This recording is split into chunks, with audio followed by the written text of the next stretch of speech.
And yeah, so in this talk, I hope besides talking about recent results, I'll try to convey some of the general questions that we think about in this area of probability, so statistical mechanics. So let me just start off with some basic considerations. So I work in probability, and what are the interesting models we study in probability? Well, it turns out that many interesting models or probability measures arise in the following basic form. So I want to define this measure mu on some state space capital omega. And so it's going to be defined as via a density with respect to some natural base measure on my space space, d omega. So just think if capital omega is the real line, then d omega would just be Lebesgue. If capital omega is a finite set, then the natural base measure would just be Cao. Right? And so, okay, so that's the base measure. And then the density of mu with respect to the base measure is just proportional to e to the minus beta, some function s of omega. So here beta is some real number. I'll always take it to be non-negative, but you could take it to be negative depending on what you want to study. And this function s I refer to as the action. It's just some function on my state space. Also for me, it's always going to be non-negative. And this z is just the normalizing constant, just to ensure I have a probability.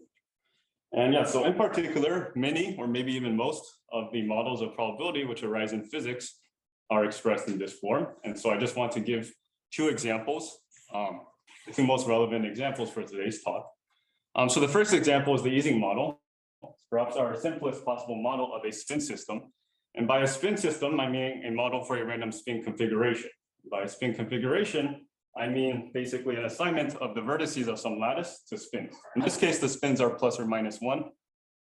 And yeah, so to just set some notation, so I have some finite lattice lambda, some sublattice of ZD.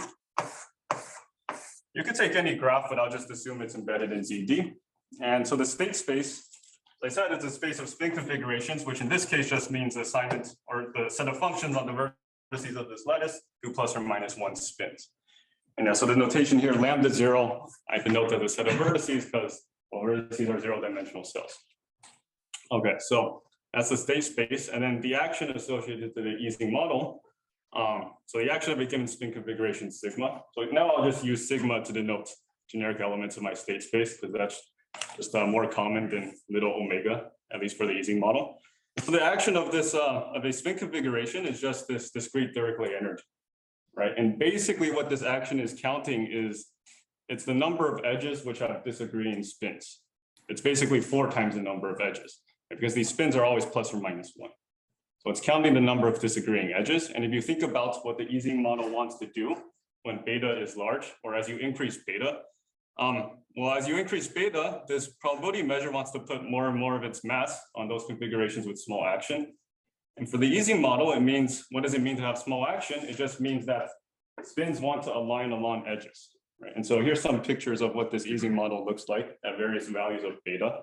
So I took these pictures from this book by Friedli and Melnick, so all credit goes to them. And so this is ordered in from smaller beta to larger beta. So you see when beta is small, this system is very disordered. It's almost as if you just sampled the spin at each vertex independently from each other. And then when beta is very large, that corresponds to the right-hand picture, the system is very ordered. So the spins have this super high tendency to want to be aligned, right? And then, okay, so this middle picture is very special. This is when you tune beta to a particular value known as the critical point. And you see at this critical point, you're gonna have macroscopic clusters of both types of spins. So, okay, here I'm using black and white to denote plus and minus. So that's what the Ising model is. That's the first example in this talk. My next example is Euclidean Yang-Mills. And so maybe let me just preface this example by saying that, well, everything I'm about to say here is completely formal. None of it is rigorous in dimension 4. We want to make it rigorous, but at the moment, it's just completely formal. So don't try to understand this at a rigorous level, unlike with the Ising model. Yeah, so what is Yang-Mills? Well, what is gauge theory classically? Well, the basic data you have in gauge theory is you have a principal bundle and you have a connection on this bundle, right? Well, so in probability, or quantum Yang-Mills, it's supposed to be a model for a random connection on your bundle. Yeah, so to set some notation now, I'll just take some trivial bundle. So I'll just take my bundle to be the torus cross G, where G is some compact Lie group. So it's globally trivial. And so, yeah, so after some identifications, my state space will basically be the set of connections on this bundle, right? And so the action in this situation is just naturally supposed to be this Yang-Mills action or Yang-Mills function of the connection, right? And okay, so if you're not all that familiar with the notions of Yang-Mills action and all these things, don't worry. It's not really going to play a role later on in this talk, but I just wanted to give this example because it's kind of, well, just for motivational reasons, we'll see. Okay, but okay, so that's what Yang-Mills is supposed to be, this model of a random connection with these values of the parameters. Okay, so those are my two examples, and it turns out that lattice gauge theories, the main models I'll be looking at in this talk, arise naturally from both. So that's why I gave them. And so yeah, now let me quickly tell you some history and tell you how they arise. So as far as I can tell, the very first person to define a lattice gauge theory was Wegner in 1971. And he defined these gauge theories, this lattice gauge theory, through looking at the Ising model in 3D. So he arrived at this particular case of a gauge theory called the Ising lattice gauge theory in 3 dimensions. And he found that it's intimately related with the 3D Ising model in some way. And then 3 years later, Wilson in 1974 arrived at these lattice gauge theories by trying to put continuum Yang-Mills on a lattice. I mean, so the context was around this time, it was starting to become accepted in physics that, well, the standard model and, well, the theory of the strong interactions is described by this non-obedient gauge theory known as Yang-Mills. And so Wilson, a physicist, wanted to start doing work in this area. He was already an expert on lattice models, and so he just decided to try to put Yang-Mills on a lattice. And that's what you get, lattice gauge theories. And so the great thing about going to a lattice is, well, first of all, everything is rigorously defined. So nothing is formal anymore. And also secondly, well, once you have something that's rigorously defined, you can actually study it mathematically. And also you can do simulations. So those are some of the advantages of going to the lattice. And yeah, so naturally thereafter, there were many results from the second point of view. Basically, these lattice gauge theories are discretizations of continuum Yang-Mills theories. And yeah, so there are many works by various authors, all proving rigorous results about these gauge theories or lattice theories, with the hope that they eventually say something about, strong interactions or physics. On the other hand, recently, there have been several results from the first point of view, more like viewing these gauge theories as natural examples of spin systems, like the Ising model. And so I'll describe some of these results in this talk. And of course, I mean, these are not the first results from this point of view of gauge theories as spin systems. There were results starting from the 80s, but these recent ones I'll describe add on to our knowledge about these gauge theories as spin systems. So yeah, the general theme I want to convey is that these gauge theories are spin systems where topology plays a crucial role. So I hope I have the time later on in this talk, when I talk about some of these proofs, I try to point out where in the proofs that we need additional topological input or insight. So that's one of the themes. And another thing I just want to say is that, okay, by now the Ising model is 100 years old. Yet even then, within the past 20 or 25 years in probability, there's been a number of breakthrough results which study this model and related spin systems. And so, okay, even though the Ising model is our simplest possible model of a spin system, it's nevertheless enormously complex and mathematically rich. And so I think that's why it's also natural to study these gauge theories from the spin system point of view, because I think they would also prove to be not very complex and rich as well. The thing is, what we now know about Ising models and related spin systems is much, much more than what we currently know about these lattice gauge theories from the spin system point of view. So I'll say more about this maybe at the end when I talk about open problems. Okay, but so that's just some history. And so now let me finally get to defining these lattice gauge theories. So there's some parameters to these things. So first I fix some group G of some subgroup of the unitary group. And so the group identity, I just denote I sub n. So the n by n identity matrix. And so yeah, I'll fix some finite lattice lambda. So again, something, just picture this. And then yeah, some lattice gauge theories are models of random edge configurations now. So unlike Ising spin configurations where you have functions on vertices, now you have functions on edges. So the sigma now is a function from lambda 1, the set of edges. So edges are one-dimensional cells. So these configurations are functions on edges taking values in my group G. And well, the probability measure, you see it's defined like I showed you on the first slide. It has this density. I'll define S lambda in a second, but has this density exactly in the form that I showed you on the first slide. And the base measure here is just this product harm measure, because naturally the space of edge configurations has this structure of some copies of G, one for each edge. So the natural measure, or natural base measure to put on this is just this product harm measure. Should we think of capital N as fixed? Yeah. And so there are results about large N limits, but at least in this talk, it'll be fixed. Yeah. And so yeah, here this function S is the Wilson action. It's just some lattice discretization of the Yang-Mills action. And so the action of a given edge configuration sigma is the sum over plaquettes P, and then this distance squared between the group identity and this plaquette variable sigma P, where I'll define sigma P in a moment. But first, let me just say that this distance here is just the Frobenius norm of matrices, right? So basically you're squaring each matrix entry and then you're adding it up, right? So that's this Wilson action. And yeah, so I need to define this plaquette variable now. I mean, basically, by plaquettes, I mean an elementary unit square of my lattice. And if I have a plaquette P with 4 boundary edges E1, E2, E3, E4, then I define sigma P just to be, well, sigma E1 times sigma E2 times sigma E3 times sigma E4. The way you think about this is you traverse this boundary of the plaquette, and every edge you take, you multiply by the assigned group element. And if you're familiar with how it goes in the continuum, this is basically the holonomy of this closed loop. Well, the holonomy of this connection sigma along the closed loop. So that's what the plaquette variable is. So yeah. Should I think of this function In minus sigma P squared? Is it only relevant insofar as its behavior near the identity? Yeah, more or less. So you could replace it by anything that is like quadratic near the identity. So for example, like a heat kernel on the lead group. Something like that. So yeah, this would be the Wilson action, and instead of you use some sort of heat kernel type thing, is known as the villain action.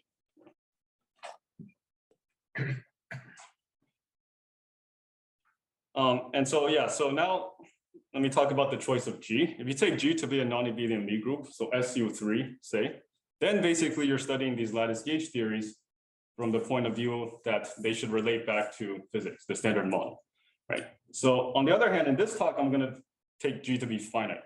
And so from the point of view of physics, this is sort of a major mathematical simplification. But on the other hand, as I was trying to say earlier, I mean, if you take G to be finite, then it's kind of, it's a very, natural generalization of the Ising model, right? So in the Ising model, you place spins on vertices and you want them to align along edges. For a gauge theory, you're going to be putting spins on edges, and then you want them to align along plaquettes now, right? Because you see here, this action is defined so that when beta becomes large, well, you want a small value of action, which means that you want most plaquettes to be aligned. So that's what it means for a lattice gauge theory. And we'll see, this almost sounds like a trivial difference, but this actually causes some drastic changes in the behavior between Ising model type spin systems and these gauge theories. So yeah, any questions on this definition? Can I ask about the plaquettes? I mean, if I take, for example, just take a finite part of the integer lattice, you only count, do you count arbitrary large parts would come back to itself? So what do you define as a plaquette? Yeah, just a unit square. So just the unit squares. And yeah. If it's okay. If you higher dimensional. It would still be unit squares, yeah. Just it would do plaquettes, 2-dimensional. Always 2-dimensional.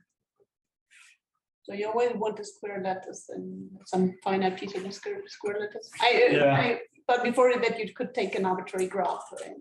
Yeah, you could take an arbitrary graph, and instead of these squares, it would just be the faces, like the 2-dimensional faces. Yeah. So you can take a 2 complex, I guess. So if there's not any more questions, then yeah. So having defined for you lattice gauge theories, and having said that we're going to be viewing them more as spin systems, I'll tell you why we actually study spin systems in the first place, right? Why are they interesting? Well, they're interesting because spin systems exhibit phase transitions. And these phase transitions really are the interesting things to look at. Because in the end, these spin systems are supposed to model nature. And in nature, we observe phase transitions all over the place, right? So for example, magnets. We observe that if you heat a magnet up beyond a certain temperature, it completely loses its magnetization. And so you might wonder how you actually model this mathematically, right? And well, the answer is via probability theory, via proving rigorous things about the Ising model. Because the Ising model is supposed to model magnets, or at least it's our simplest possible model of magnets. And so, yeah, so what does the phase transition look like for the Ising model? Well, you basically already saw it. I showed you this picture on the first slide.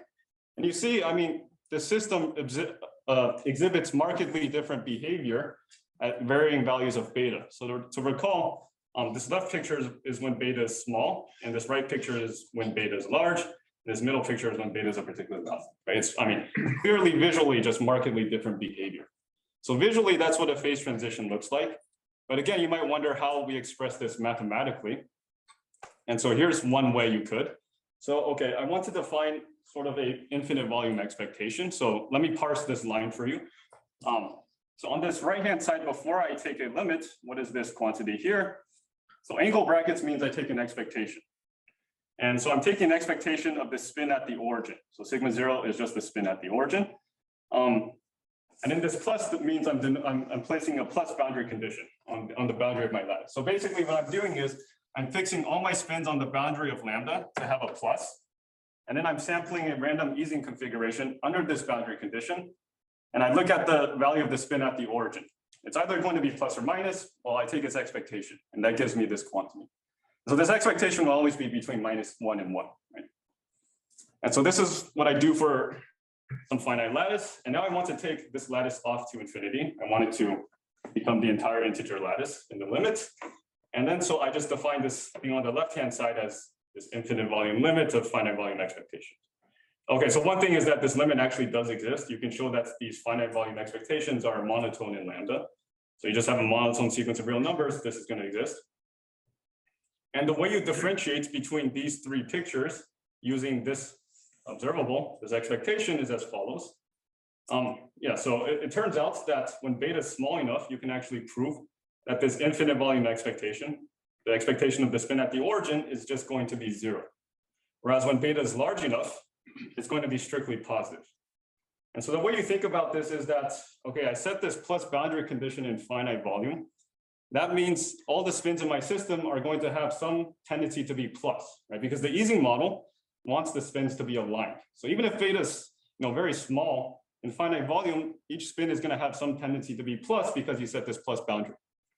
But now the thing is, if you send this boundary off to infinity, when beta is small, then the spin at the origin just completely loses memory of its boundary condition, right? Because it's just going to have expectation 0 in the limit, which is what it would have been if you didn't set any boundary condition at all, right? And so this is what it means to not be magnetized, at least mathematically. I mean, you set this plus boundary, but then as it gets further and further away, you sort of lose memory of it. And this exactly corresponds to the high temperature phase, because so beta is usually called the inverse temperature. So beta small means the temperature is high. And that's why you get this picture. It's very disordered. On the other hand, when beta is very large, so this is at low temperatures, you do retain memory of the boundary condition you set, right? Because even though the boundary is getting infinitely far away, you still have this tendency to be plus. And that's what it means to be magnetized, at least in the Ising model. And yeah, so mathematically, that's how you differentiate between at least this left and right picture. And in this middle picture, well, if you define this critical point to be the supremum of beta values for which this expectation is 0, then actually if you sample the Ising model at this particular value of beta, you're going to get a picture like this. So any questions on this slide?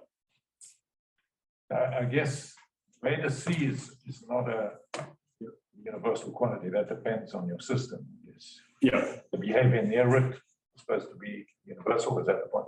Yeah, I guess, yeah, that's one of the interesting things about phase transitions, this universal behavior that I've observed here. Yeah. I mean, do you know the value of beta C? I guess for Ising you do. It depends on the lattice. So in 2 dimensions on this integer lattice, it'll just basically be like log 1 plus square root of 2. Maybe there's a 1/2 here. It depends on how you parameterize. But this is very special because there's somehow like this lattice is dual to itself. If you take the dual of the integer lattice, it's just the integer lattice. And this only works in, well, this computation only works in 2D. And you can also take like triangular lattices. So for those types of triangular lattice, we also know the exact value. But in general, we don't.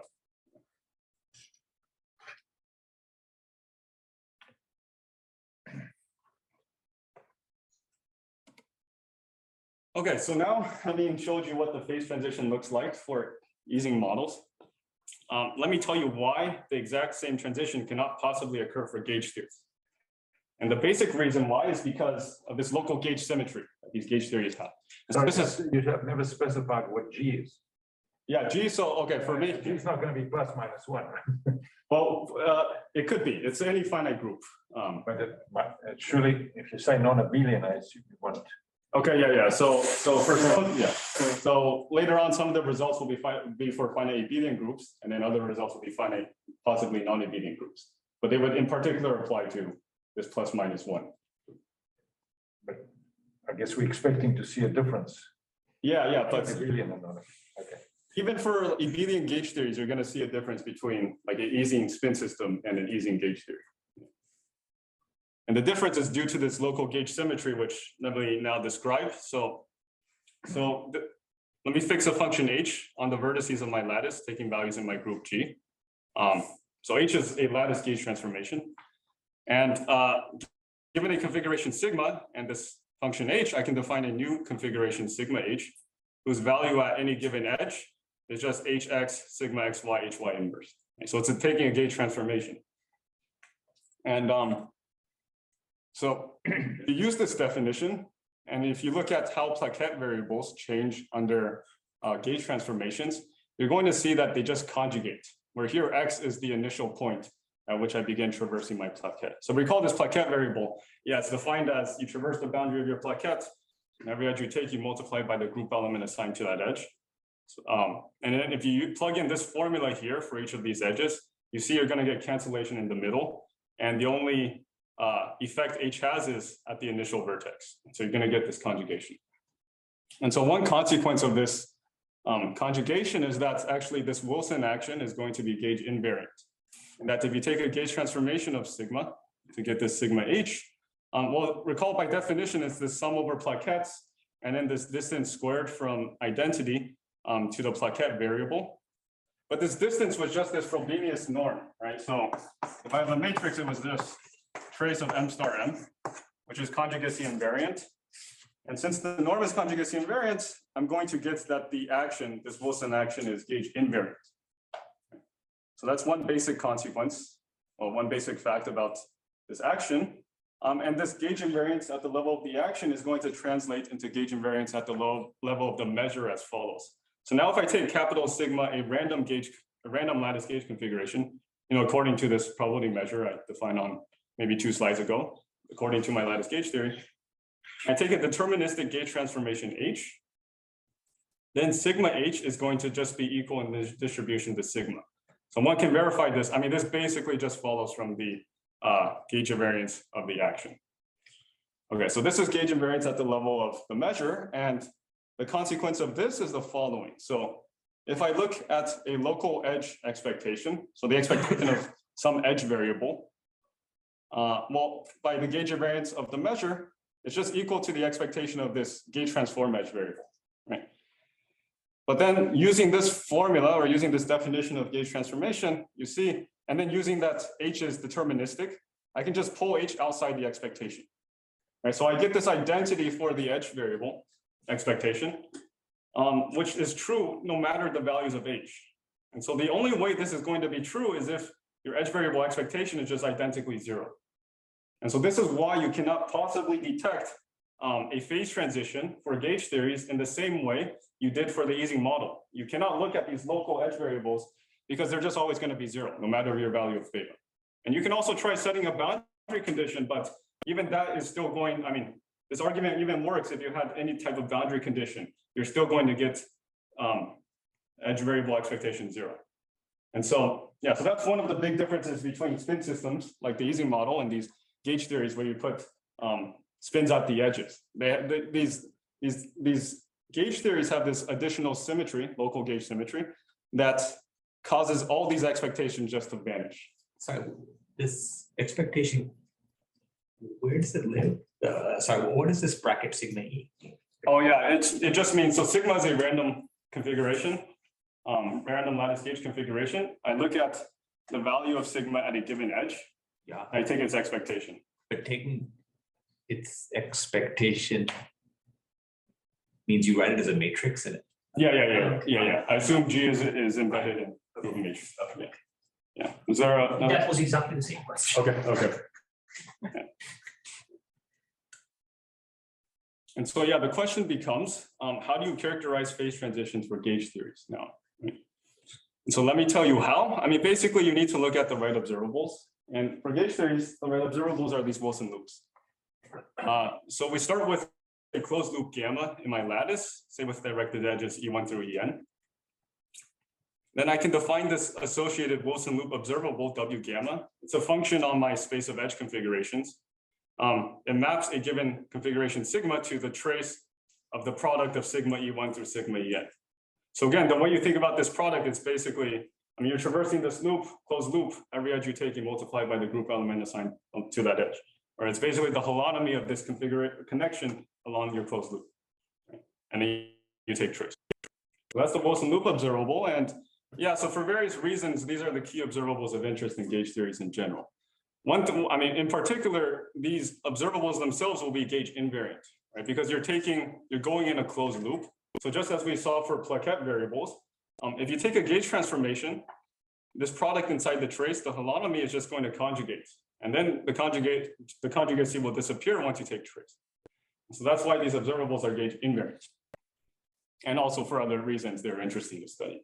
But yeah, so here's how you characterize a phase transition for gauge theories. You look at these observables and you look at rectangular loops, say.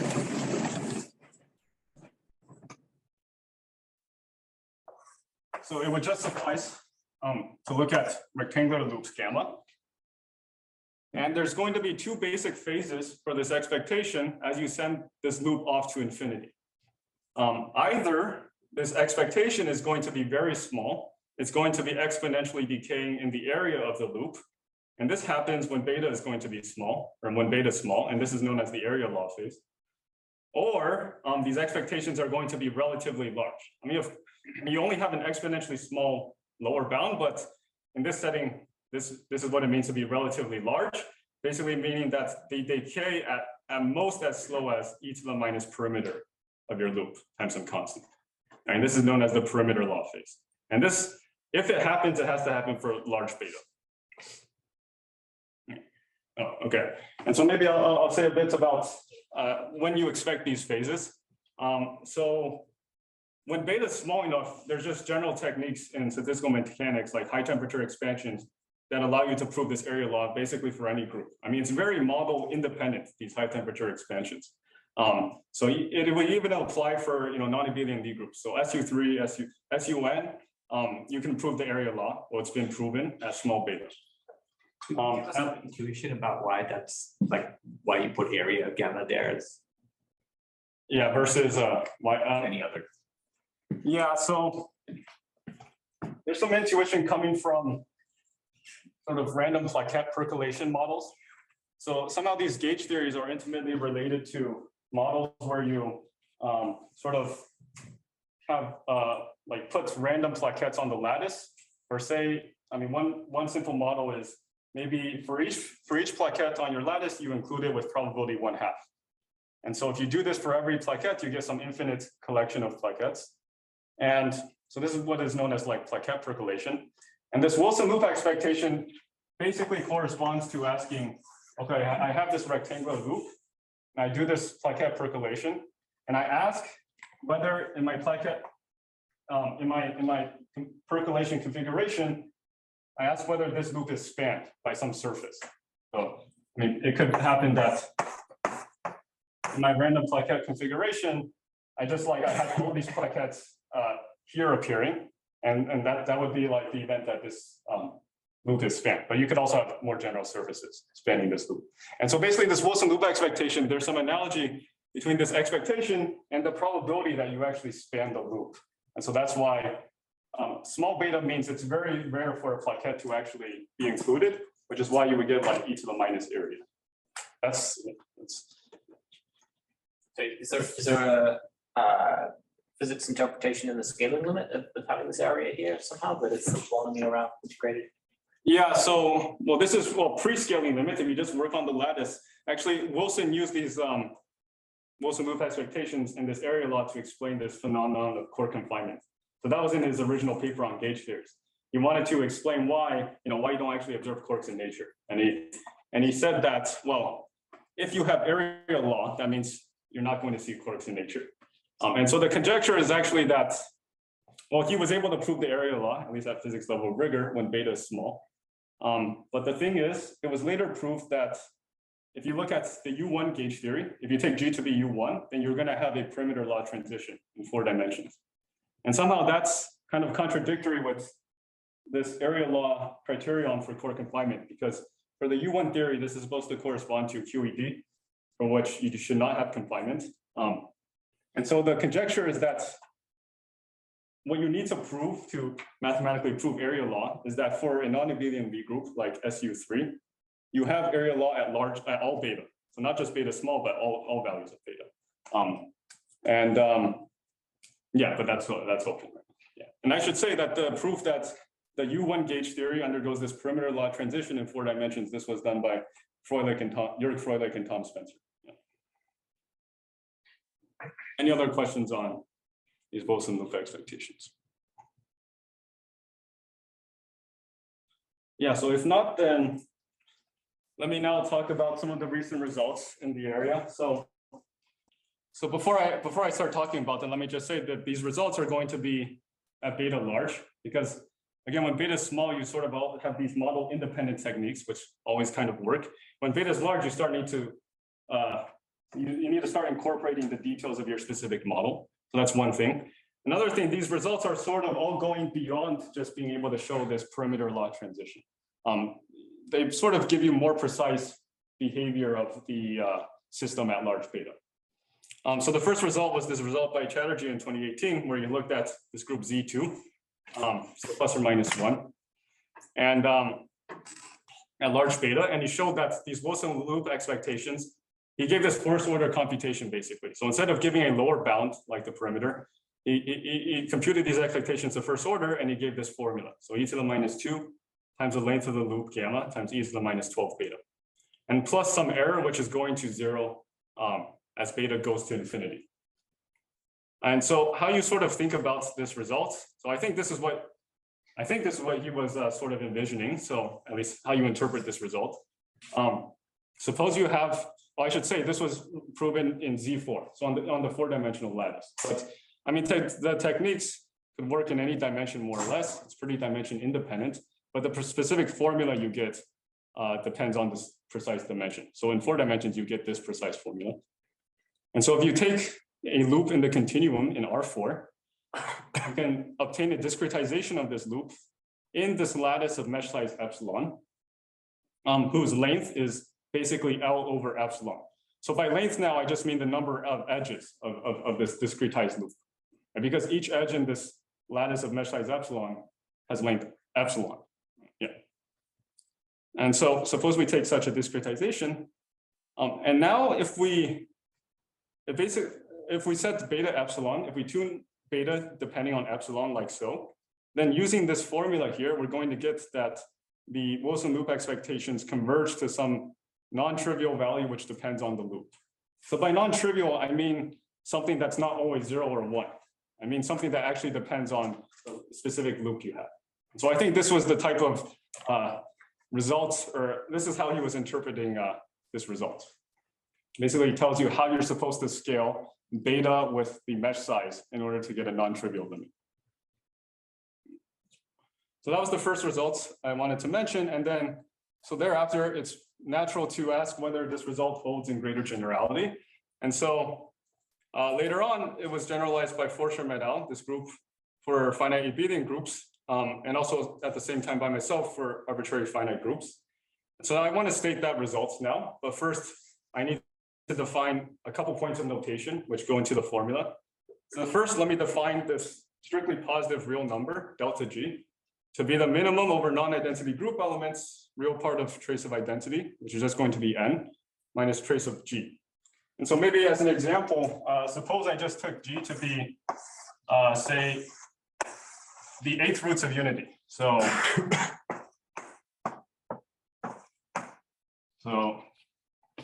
So suppose G is this group, the eighth roots of unity. Then to compute delta G, basically what I'm doing is I'm projecting here, and I'm looking at this gap here. And that's delta G in this particular case. Let G0 be the set of minimizers. So yeah, in this example, G0 is going to be these two elements here. The first root of unity and its conjugate. And let A be this matrix. So again, these groups are, these group elements are matrices. So let A be the average of group elements in G0. Right. So one thing I'll say is that A is going to be Hermitian because if an element G is in this set, then so is G star, right? Because I'm taking real part of trace. Right? So that's one thing that will be used on the next slide. And so, yeah, so in this case, A is just going to be this point here. This is it. And so here's the generalization of the results. Again, so G is a finite group. Let's let beta be large enough. Then the Wilson loop expectation is going to be approximately given by this formula. So trace of expectation of this matrix A raised to the power x, where x is a random variable which is Poisson distributed with this mean. So L, the length of the loop, times the size of G0 times e to the minus 6 beta delta G. And the error in approximation is basically exponentially small in beta. So on the next slide, I'll give you an alternative formula for this, which is closer to Chatterjee's formula. But I just wrote it like this because it's more compact. Yeah. So that's the results. So any questions on it before I give you a more detailed formula for this quantity? What's capital N? Yeah, N is the size of the matrices. Okay. Yeah. Assuming G is embedded in. Okay, so question. So the situation here is just we have this finite group considered as a set of matrices. Are you assuming this is sort of like irreducible, or is that? I mean, I can have the same group embedded in many different ways, right? So this, you're thinking of these parameters of the group representation, but Yeah, basically. So you could state this for like a general group, but then you have to fix an irreducible unitary, or fix a unitary representation. okay. Yeah. Okay, so as promised, let me give you a more maybe illuminating formula for this. So like I said, A is a Hermitian matrix. Also, since it's an average of unitary matrices, all its eigenvalues are just going to be between -1 and 1. So let's let lambda 1 through lambda n be its eigenvalues.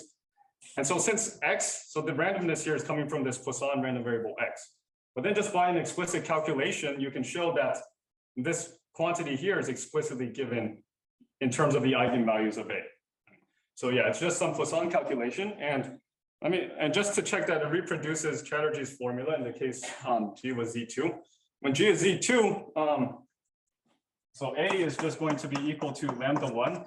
A is just going to be a number. So it has a single eigenvalue, which is going to be -1. Right? Because basically it's this picture, it's just plus or minus 1. So A would be -1. G0 would also just be -1 for the set -1. And yeah, delta G is basically going to be the distance 1 to -1. So delta G will be 2.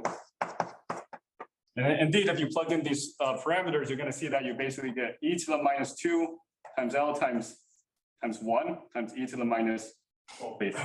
So that's exactly the formula that Chatterjee has. So yeah, so that's an explicit formula. And then thereafter, there were also various results considering more general models. So I'm not going to define them in this talk, but so these gauge theories with a Higgs field are models where not only do you have a random edge configuration, you also have a random configuration on the vertices. And these two random configurations interact in some way. And so these were, again, looked at by Forsström et al. And Forsström herself for the case where the group is finite abelian. And then by Adhikari for the case where G is finite but possibly non-abelian. So yeah, so there were more results along this vein where you compute these Wilson loop expectations at large beta. And then there's also recent results about decay of correlations. So let me just state those. And so this is a result by Forsström first, where she looked at the case where the group was abelian, and then by Adhikari and myself, maybe 8 months later, where we generalized to non-abelian groups as well. And so, okay, I wrote a mathematical statement, but the way you think about this is the following. So you have a very large lattice. You can look at different regions of your lattice, which are very far apart. So suppose like these two regions were some large distance L apart, something like that. Now, if I just look at this part of this region of my lattice, and I just look at this region of my lattice, you might expect that these two regions are basically independent. And that's basically what this is showing. So yeah, I won't parse this, but this is the heuristic. Like if you look at observables, which are confined to this region, and observables, which are confined to this region, their degree of dependence, so basically their covariance, is going to be exponentially decreasing in the length, well, in their distance. So in L. And so that's basically this decay of correlations results that we have stated mathematically. So any questions about these results? Yeah, so if not, then in my remaining time, I just wanted to give say some words about proofs. So how do you analyze systems at low temperatures, right, at large beta? Well, the thing you want to do is you want to expand around the ground state of your system. By ground state, I mean energy minimizing configuration, right? Because when beta is large, you want your system to be aligned, as we saw in the Ising model. You know, in this picture of the Ising model at large beta, you had this single dominant cluster of one type of spin, and then small islands of defects of the other spin, right? So you expect more generally when beta is large that your system is just some perturbation of this ground state. And so this is what is known as the low temperature expansion. And so let me first show you what it looks like for the Ising model, and then I'll say how you adjust this for gauge theories. Basically, you want to work with the domain wall representation of Ising. So let me explain these pictures. So on this left-hand side, I drew an Ising spin configuration with plus boundary condition. So I'm using blue to denote plus and red to denote minus. Right? And then on this right-hand picture, all I did was I drew in the system of closed loops, which track where I have boundaries.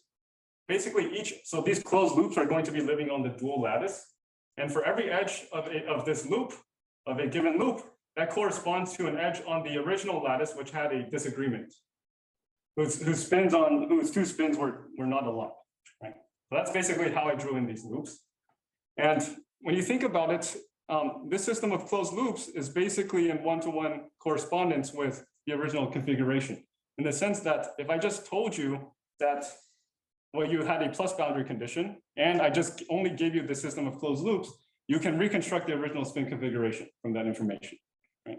And it turns out that when beta is large, it's much more advantageous just to work with these closed loops.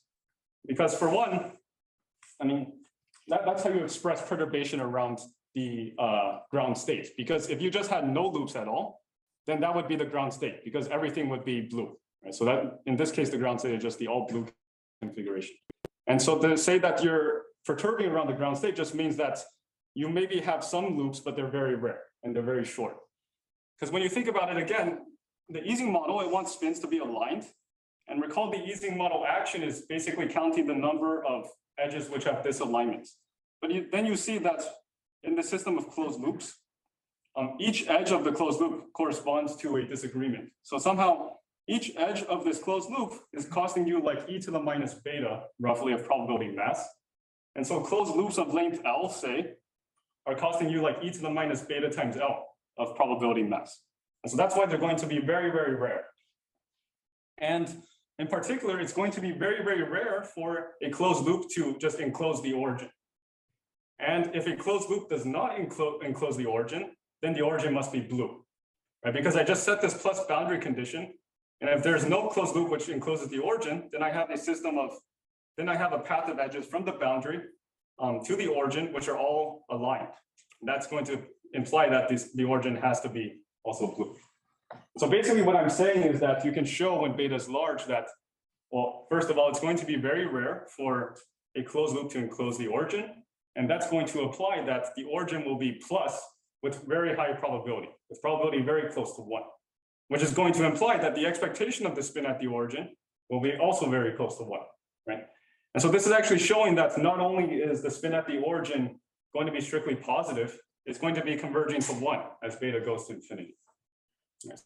So that's how you think about these low temperature systems, at least in the case of Ising. So now let me say a little bit about how you adapt this domain wall representation for gauge theories. And so basically, when you think about it, all you really want to do is you want to track those edges which are not aligned, right? That's what these domain walls were doing. Well, for gauge theories, you want to track those plaquettes which are not aligned. Because in gauge theory, you put spins on the edges, and then you want to make them aligned along plaquettes. So to expand around the ground state, you just want to track those plaquettes which are not aligned. But it turns out there is a particular language for doing so that is particularly efficient for the various intermediate steps and proofs that we need to do to make this all work. And so let me just introduce that language. So again, first let me say how you introduce the language in the case of Ising. Let's rephrase the domain wall representation. So basically, instead of thinking of sigma as a plus or minus 1 spin configuration, I just want to think of it as a 0 form on the lattice. So essentially, I'm replacing plus or minus 1 by this additive group, Z mod 2Z.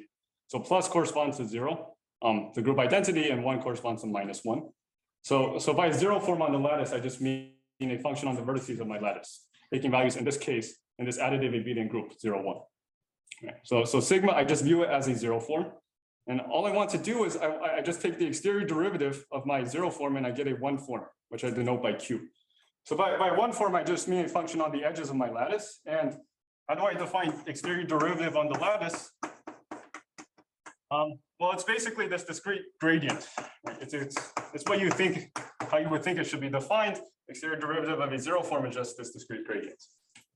And then when you think about it, this 1 form, Q or D sigma, is exactly tracking those edges which have disagreements, right? Because this gradient is going to be non-zero if and only if if that edge was disagreeing, right? So all I did was basically introduce some slightly different language for expressing these domain walls. And the point is that, okay, in 2 dimensions, you can just sort of draw these things. But then once you go to higher dimensions, at least I find it more easy just to work algebraically with this language of discrete exterior calculus. And so in particular, this immediately generalizes to gauge theories which are finite abelian. So if you assume the group is abelian, you can just do the same thing, basically, right? You now instead view G as an additive abelian group. And so now sigma is a lattice 1 form, function on the edges, and taking values in this additive abelian group. And then all you want to do is you take the exterior derivative to get this 2 form, Q. And so by 2 form, I just mean a function on the plaquettes. And the way you define the exterior derivative of a 1 form on the lattice, it's just exactly going to be the plaquette variable that I defined before, except now I'm adding up these elements instead of multiplying, right? Because I just went to an additive group. Right? So that's how I would define D sigma if sigma is a 1 form. And yeah, if you think about it, this 2 form Q is exactly tracking those plaquettes which are disagreeing.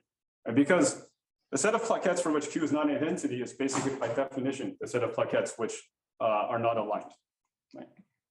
And so yeah, so this new language, okay, one of the reasons why this new language is useful is because, well, in the continuum we have all these results which holds for exterior calculus. So Stokes theorem, Poincare lemma, and all these things have added lattice analogs. And all these things are actually used in intermediate results. So I would say this is the first instance where we start seeing topology coming into play, because it sort of forms this natural language in which to express these domain walls, which we work with at large beta. Another reason why this language is useful is because the following key lemma is stated in terms of it. And so I won't tell you why this key lemma is so key, but it basically underpins everything we do. It's basically the reason why we can show perimeter law for finite groups at large beta. And it's basically the reason why we were able to prove all these results that I showed you. So I won't tell you why that's true, but I'll just say this is the key lemma. And it's a deterministic lemma. It's just a statement about lattice 2 forms. It's a priori, has nothing to do with probability.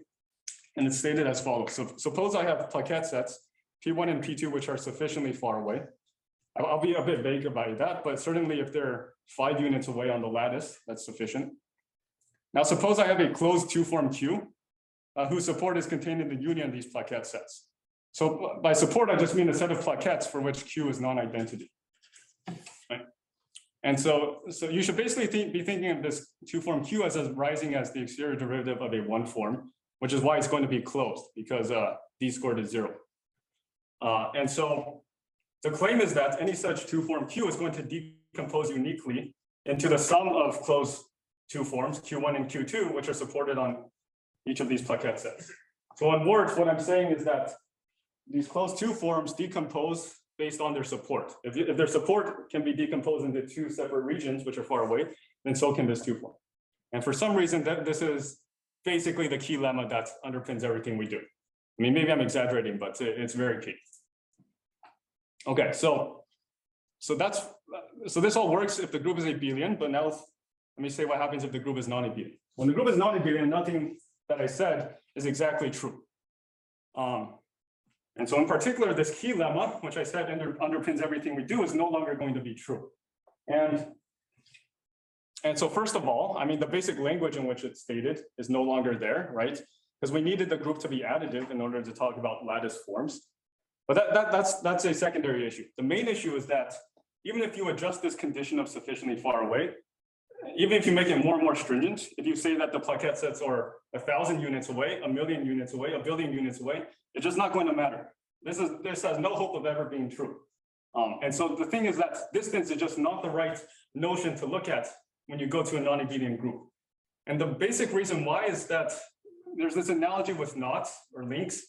And so, okay, this is like the first example in knot theory, right? Or linking loops, right? You could have two loops which are linked, but yet are just arbitrarily far away, right? I mean, these loops can just be 1,000,000,000 units away, but they're still going to be linked, right? And that's the basic analogy. And so somehow in this analogy, you should think of these loops as corresponding to the plaquette sets P1 and P2. And the statement that you decompose uniquely roughly corresponds to the statement that the fundamental groups of the link complement factors. But the problem is that in the case where the links in the case where the knots are linked, the fundamental group of the link complement does not factor. And somehow this is analogous to saying that you will not have a unique decomposition, right? And this basically suggests that once you make this analogy, again, the right thing to adjust this key lemma, you need to prove a weaker version of the key lemma to do what we do. Like I said, distance is not the right notion. Instead, you need to impose that these plaquette sets are not linked in some sense. So that's basically what you need to do. And this goes back, I mean, this knot theory analogy basically goes back to this observation from this old paper of Colloquium and Cernius. I mean, in this paper, they make also this knot theory analogy. That's where I learned it from. But basically, they observe that you can view lattice gauge configurations as basically homomorphisms of the fundamental group pi1 of your lattice, taking values in your group G. So here I'm viewing the lattice as a one complex, just as a graph. And the way you would define this homomorphism is just, okay, given a closed loop gamma, or given an element of pi1, you just map it to the holonomy of your connection along that loop, right? So maybe I should say that in the continuum, there's an analog of this statement, right? In the continuum, we know that if you have a flat connection, then it induces a representation of pi1 of the underlying base space. So on the lattice, you don't even need the connection to be flat. Yeah, I mean, it could just be any connection, basically because here I'm taking pi1 of the graph, the one complex. So there's no two plaquettes which are homotopic to each other. And that's why I don't need the connection to be flat here. And okay, so in summary, I mean, if you think about it, this is almost a trivial observation. I'm just introducing some new language to view these lattice gauge configurations. But I guess the point is the following. So, when you're working in spin systems or, lattice gauge theories, you're not really thinking of these lattice gauge configurations as representations of pi1. But that turns out to be the exact right viewpoint in which to phrase all these technical issues which arise. So in particular, to even dream up of the right weaker notion of the key lemma, you kind of need this knot theory analogy to arrive at the right restriction on these two plaquette sets.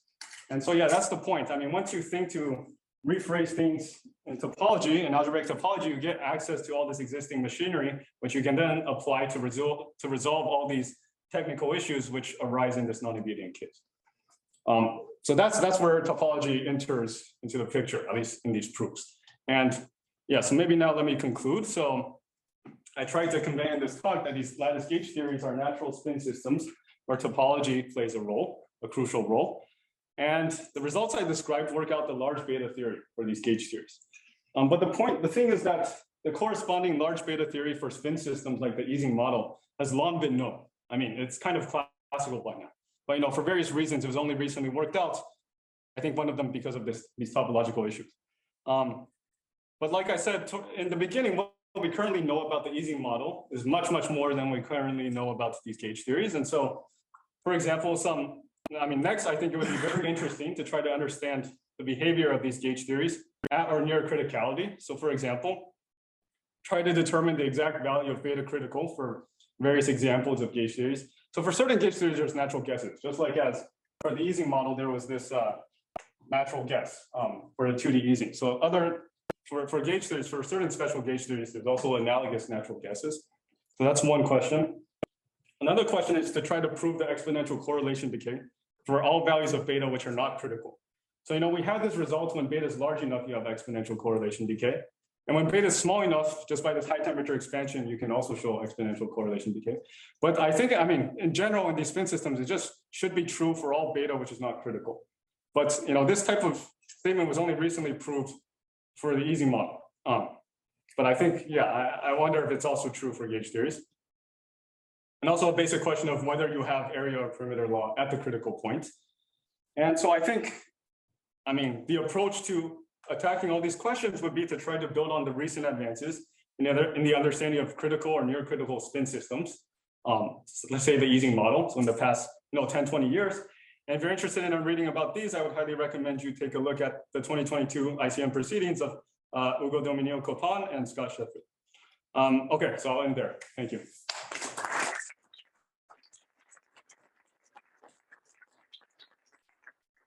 Questions? You say that some systems they have to be self-dual and they're non-abelian G's for which or you conjecture or somebody conjectures the exact critical value? No, non-abelian, no. It's only for like abelian finite groups where we have like this self-duality. Non-abelian groups is just much more complicated because in the end, this duality is coming from inserting a Fourier transform. And so for groups like these roots of unity, the groups themselves are dual to the Fourier group. But for non-abelian groups, it's much more complicated. So we don't have a guess. So somehow when it's self-dual, then there's a natural, it's like I guess Keston's interpolation on the major half. The very few values that are known exactly. Yeah, exactly. So for example, how was this value arrived at from the Ising model? Basically, there's a certain duality of the Ising model, which maps an Ising model with value beta to an Ising model with value lambda of beta. And then this point is basically the fixed point of this function lambda. And there's also there's analogous self-dualities in like Ising lattice gauge theory and other types, but not for non-abelian ones. Yeah. So the constant that came out of your calculations with the delta G and feeding into the Poisson, is that coming from some very specific minimal configuration that causes the first thing that can go wrong? And I guess but somehow for the critical for beta C itself, it's not that, it's some weird population thing. Is that right? Or so somehow in some sense what we're doing is very, very rough in that we're taking beta large enough so we only see the first order behavior. Exactly. And then it's going to be much more delicate, I think, to analyze the critical point because there's all these other contributions which would come. So what does the first order correction look like? Yeah, so if you have a loop here, then basically what you can sort of think about is it's going to be very rare for an edge to be non-identity. That's kind of roughly what's happening, although that's not exactly correct. So when you evaluate the Wilson loop expectation, basically all you have to look at is those edges along the loop which are non-identity. And that's sort of why this Poisson is coming in, because you have these rare events, and Poisson is just this, there's this Poisson approximation to sums of rare events. So first of all, that's where Poisson comes in. And And then, yeah, this delta G comes, because if you think about, like, given that your non-identity, what is the most likely ones? It's basically coming from like this delta G and this set G0. This picture is not exactly correct, but it's sort of intuitively that's. Any other questions? Okay, thanks, Scott, again.